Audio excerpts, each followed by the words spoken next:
So let's begin. We're going to chain up 2 and we're essentially going to put the first one, second and third together as one. You're gonna see this is a jumbled mess on the hook because it kind of is, so it's not used very often. It's kind of inconvenient if you ask me, quite honestly. So you're gonna wrap the hook and you're gonna come into the first one and you're gonna pull through and keep that all on your hook. You're gonna wrap the hook again and come to the second one, pull through and keep all of that on the hook. And then finally you're gonna come to the final one here and you're gonna pull through.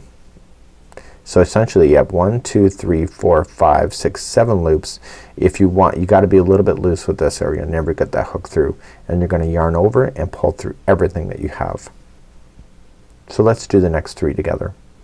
So to do that you're going to just yarning over, going into the first one, pull through, yarn over the next one, pull through, yarn over the final one, pull through.